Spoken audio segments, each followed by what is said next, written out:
بسم اللہ الرحمن الرحیم۔ گمنام ہیرو کے معزز ناظرین السلام علیکم۔ دوستو لائک ضرور کر دیا کریں، شکریہ۔ آئیے چلتے ہیں کہانی کی طرف۔ ابے لفافہ نہ دکھا مجھے بھائی ڈرائیور، یہ بتا تو بار بار مجھے گور گور کر کیوں دیکھتا چلا آ رہا ہے؟ کیا لگا ہے میرے منہ پر؟ میں نے اسے تپانے کے لیے چھیڑا، میرا خیال تھا کہ وہ بھڑک کر اپنے خدشے اگل دے گا، مگر وہ بہت گناہ ثابت ہوا۔ سب کچھ اندر ہی اندر دبا کر مسکرا دیا اور پینترا بدل کر بڑی دھیرج اور مٹھاس سے بولا، میرے بادشاہ، میں دراصل سوچ رہا تھا کہ اللہ نے کیسے کیسے سوہنے جوان پیدا کر رکھے ہیں۔ آپ بہت دیدہ زیب آدمی ہیں سرکار، بس اسی لیے میں آپ کو بار بار دیکھ رہا تھا۔ میری طبیعت کا سارا تقدر دور ہو گیا، اس کے ایک ہی لوچدار فکرے نے ساری فضا خوشگوار بنا دی اور میرے تمام خدشے اس کے بارے میں آپ صاف ہو گئے۔ اچھا تو یہ بات ہے، کیا نام ہے تیرا؟ میرا نام شکیل احمد ہے سرکار، مگر نام کا ہی شکیل ہوں۔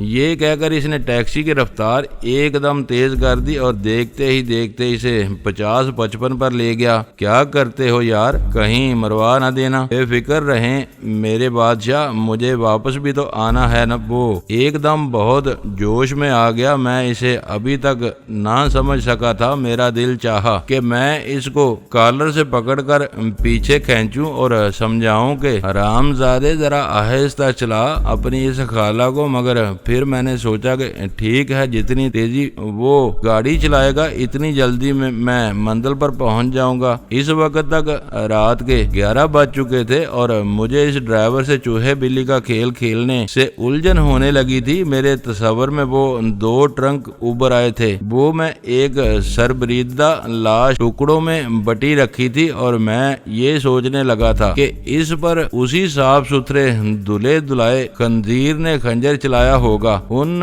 ٹرنکوں کو گاڑی میں ڈال کر واپس چلا گیا تھا۔ دیکھنے میں کتنا بردبار اور معزز آدمی نظر آتا تھا، میں تو سمجھا تھا کہ وہ کوئی نواب زادہ ہے، بہت عمدہ بات کرتا تھا وہ۔ اس کا لہجہ اتنا اجلا تھا کہ مجھے اپنی جگہ اپنے انداز اور اکھڑے لہجے پر شرمساری محسوس ہوتی تھی۔ میں نے سوچا تھا کہ سفر میں میرے ساتھ ہوگا تو وقت بہت اچھا گزرے گا، مگر وہ ٹرنک وہاں دھر کر ایسا غائب ہوا کہ پھر اس خبیث نے پلٹ کر بھی نہیں دیکھا۔ تلخی مجھے اس بات پر تھی کہ اس نے کس دل سے اس خوبرو عورت کو موت کے گھاٹ اتارا ہوگا۔ اس نے ایسی صفائی سے اس کے ٹکڑے کیے تھے کہ کسائی بھی اتنی مہارت نہ دکھا سکتا ہوگا۔ تصور میں اس حرمہ نصیب کا بدن ابھرا تو میرے رونگٹے کھڑے ہو گئے۔ کیسے کیسے شیطان صفت لوگ پڑے ہیں اس دنیا میں۔ میں نے دل میں عہد کیا کہ کبھی زندگی کے کسی موڑ پر مجھے مل گیا تو میں اسے ایسے ہی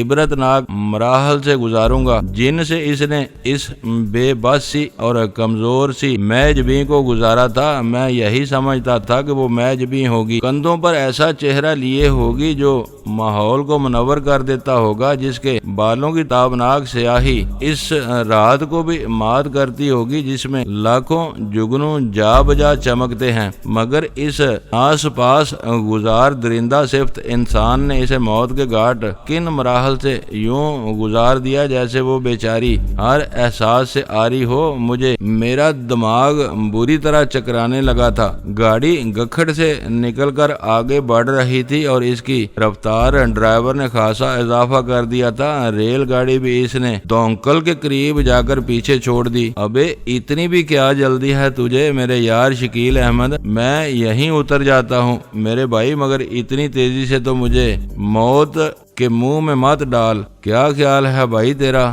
بیمہ ہو چکا ہوگا تیرا؟ بیمہ تو کمزور دل کرواتے ہیں بادشاہ، مرد کو اور شیر کو فکر نہیں ہونی چاہیے۔ بڑا دبانگ اور جمع ہوا لہجہ تھا اس کا۔ مجھے یوں لگا جیسے اس کی بات نے اسے بے پناہ حوصلہ دے دیا ہے اور وہ نمی سی جو اس کے ہونٹوں کو لجلجا ثابت کرتی تھی اس وقت جب وہ گجرانوالا سے چلا تھا، اب غائب ہو چکی تھی۔ وہ کسی قطعی فیصلے پر پہنچ پہنچ چکا تھا تو اس کی رفتار کم نہیں کرے گا پٹھے۔ اب کی بار میں نے بڑے روب سے کہا۔ وہ اتنے خوفناک انداز سے گاڑی چلا رہا تھا کہ ہر قدم پر مجھے کسی مہیب حادثے کا دھڑکا لگا تھا۔ گھبرائیں نہیں باؤ جی، کوئی عورتیں تو نہیں بیٹھی ہیں اندر، وہ نہایت سنجیدگی سے بولا۔ نگاہیں اس کی سامنے سڑک پر جمی تھی۔ زبان کو کبھی کبھی چابک کی طرح استعمال کرنے کا گر وہ خوب جانتا تھا۔ اب ہم وزیرہ آباد کے نواح میں پہنچ چکے تھے مگر اس نے رفتار پھر بھی مدم نہ کی۔ بسوں کے اڈے کے سامنے سے بھی وہ زن سے گزر گیا۔ اس کے چہرے پر اجلت کی آندھی کے سوا مجھے اور کوئی شے نظر نہیں آتی تھی۔ یا تو وہ مجھ سے خوفزدہ ہو گیا تھا اور چاہتا تھا کہ مجھے میری منزل پر گرا کر انہی قدموں واپس ہو جائے، یا پھر وہ وقت کی قدر و قیمت پہچانتا تھا۔ اس کے سوا تو کوئی اور بات میری سمجھ میں نہیں آتی تھی۔ بسوں کے اڈے کے سامنے سے گزر کر اس نے ریلوے لائن کے اوپر بنے پل کو عبور کیا اور پھر کچھ ہی دور جا کر اس نے گاڑی کو بائیں ہاتھ کچھ اتنی تیزی سے موڑا کہ میں حیران رہ گیا۔ میرے سامنے ریلوے پولیس تھانہ کا بورڈ تھا، وہاں دروازے پر ایک مسلح سپاہی کھڑا تھا۔ ایک لہجے کے لیے تو میرا دماغ سن ہو کر رہ گیا۔ وہ بدماش مجھے گرفتار کرانے کے لیے سیدھا تھانے لے گیا تھا، بیشتر اس کے کہ وہ دروازہ کھول سکتا، وہ سپاہی کچھ سمجھ سکتا۔ میں اس کے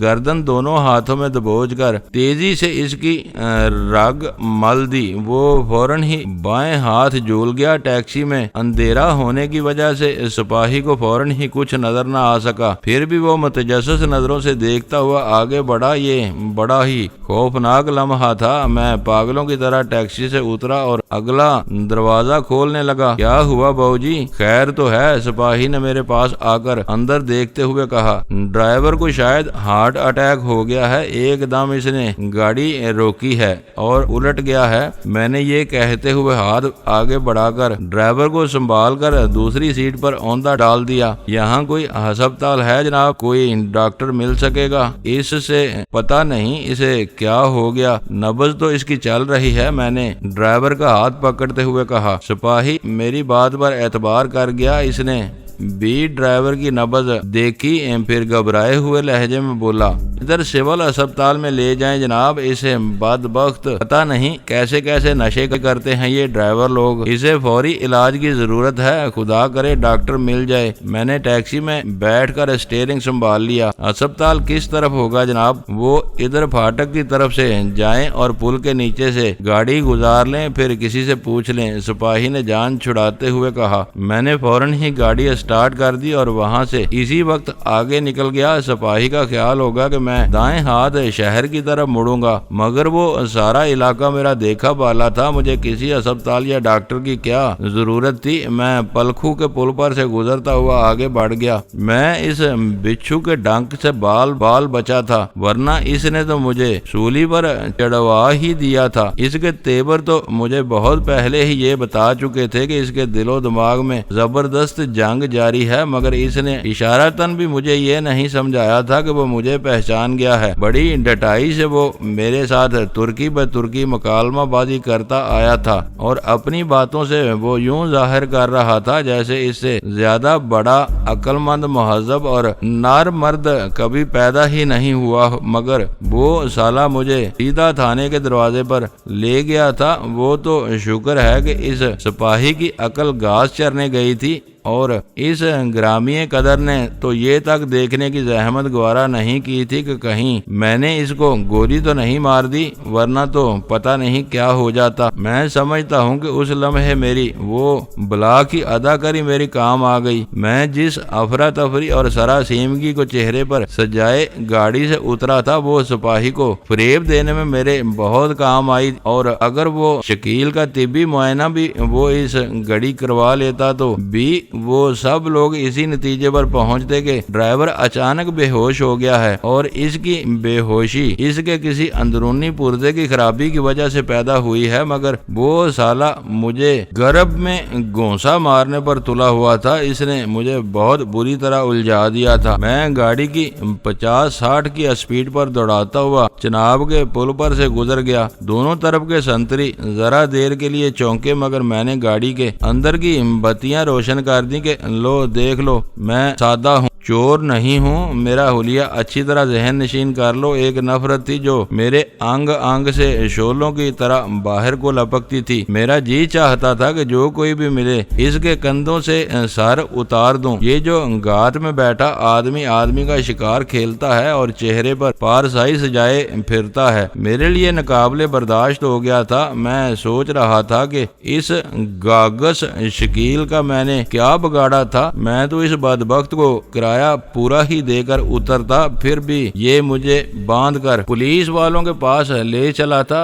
وہ تو ساری رات مار مار کر میری چمڑی ادھیڑ دیتے اور پھر پوچھتے کہ ہاں میاں جیلانی، یہ تمہاری ہی تصویر ہے نا بیٹے جو اخبار میں چھپی ہے اور جس کی نقل ہر تھانے میں پہنچا دی گئی ہے۔ میں گجرات شہر میں ٹھہرنے کی بجائے سیدھا کنجا کی طرف چل دیا۔ یہ ایک چھوٹا سا قصبہ ہے جو پرندے کی اڑان پر چلیں تو گجرات سے 6 میل دور ہے، مگر پکی سڑک کے راستے وہ قصبہ گجرات سے 14 میل کے فاصلے پر ہے۔ رات آدھی گزر چکی تھی، مجھے صحیح اندازہ نہیں تھا کہ میں ابھی گجرات سے کتنی دور آ چکا ہوں۔ سڑک بالکل سنسان تھی، اتنی سنسان کہ اس جیسا سناٹا میں نے زندگی بھر نہیں دیکھا تھا۔ سردی اپنے عروج پر تھی اور ارد گرد کھیتوں پر دھند نے چادریں ستان رکھی تھیں۔ سڑک بھی دھند کی لپیٹ میں سہمی ہوئی نظر آتی تھی اور میں اس سمت بڑھ رہا تھا جدھر سرخی تھی، خون تھا، قتل غارت گری تھی، اور میں نہیں سمجھ پا رہا تھا کہ وہ سب کچھ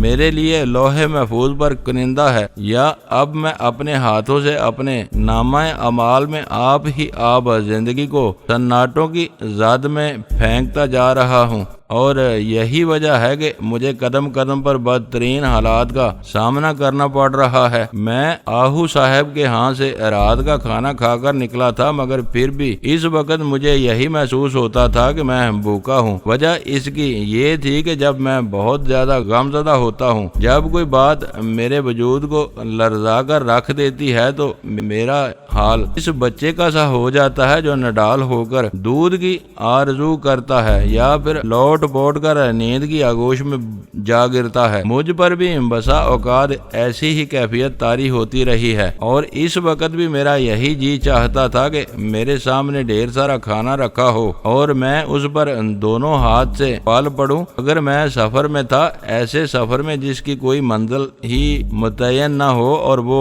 چرکٹا ڈرائیور میرے ساتھ والی سیٹ پر آڑا ترچھا یوں پڑا تھا جیسے اس پر موت وارد ہوئے مدتیں گزر چکی ہیں۔ اچانک مجھے اپنے سامنے سڑک پر 4 آدمی کھڑے نظر آئے۔ وہ تیزی سے ہاتھ ہلا ہلا کر مجھے رکنے کا اشارہ کر رہے تھے۔ ٹیکسی کی تیز روشنی ان کے چہروں پر پڑی تو مجھے معلوم ہوا کہ وہ خاصے کڑیل جوان تھے۔ انہوں نے سردی سے بچنے کے لیے کھیسوں کی بکل مار رکھی تھی۔ میں سمجھا وہ راہزن ہیں اور یوں ہی رات کے وقت اکیلے دکیلے مسافروں کو اڑنگا دے کر لوٹ لینے کا کاروبار کرتے ہیں۔ میں نے چاہا کہ گاڑی کی رفتار تیز کر کے ان کو کچلتا ہوا گزر جاؤں، کیونکہ اپنی قسمت کے یاور ہونے کا مجھے بخوبی اندازہ ہو چکا تھا۔ تقدیر نے میری راہ میں ہمیشہ گوکھرو ہی بچھائے تھے، ایسے نکیلے، سخت اور جان لیوا گوکھرو کے ان پر چل کر میری ساری زندگی لہو لہان ہوئی جاتی تھی، میری بھی اور